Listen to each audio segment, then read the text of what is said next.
నెల్లూరు జిల్లా Ravindra Babu DC Palli board member sir. మాకు పొగాకు పంట సార్ ఇంకేమీ లేదు, మాకు ఏం బోర్లు కూడా నీళ్ళు పడవు. అయినా కానీ డీసీపల్లి బోర్డు పరిధిలో సార్ నిరుడు 4 ఏళ్ళ నుంచి నా 36 రూపాయలు ఉన్న పొగాకుని సార్ 16 రూపాయలు 160 రూపాయలు తెచ్చారు సార్. 380 రూపాయలు పలికిన పొగాకుని ఇప్పుడు 160 రూపాయలు తెచ్చారు సార్. కానీ మేము ఏ ఆధారం లేదు సార్, ఏ పైరు దానికి నీళ్లు లేవు. అయినా కానీ పొగాకు ఇప్పుడు అమ్ముకోవాల్సిన పొగాకు మండ్లు పెడితే మండ్లు కూడా కలర్ మారిపోయి మరీ ఇంకా అధ్వానంగా పొగాకు రంగు మారిపోయింది సార్. మాకు పెట్టేదానికి ఇది లేక షెడ్లో పెడితే మండ్లు అట్నే కలర్ ఎర్రంగా పోయింది సార్.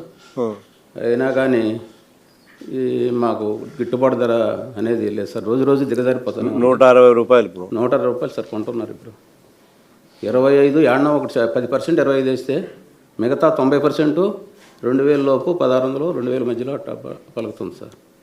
1600 నుంచి 2000 లోపే మిగతాదంతా అంత పలుకుతుంది సార్. ఒక 25% మాత్రము 10% పలుకుతుంది సార్. ఏడనో ఒక చెక్కు 25 రూపాయలు 2250 వేస్తున్నాడు సార్. ఎంత పర్సెంట్? 10% అంతే సార్. 250 రూపాయలు అంటే ఏడనో ఒక లైన్కి ఒక బేలు వేస్తాడు సార్, అంతే.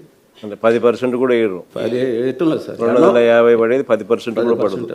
మిగతాదంతా సబ్ 200 అంతే. 160 అది 16 రూపాయలు వేసినా మళ్ళీ అది కట్టుకునేటప్పుడు ఏదో ఒక పెండింగ్ సార్. అది ఎర్రంగా పోయింది, ఇది పోయిందని అట్లా ఇబ్బంది పెట్టి కొన్నవి నో బెడ్ మెజారిటీ 160 అంతే సార్.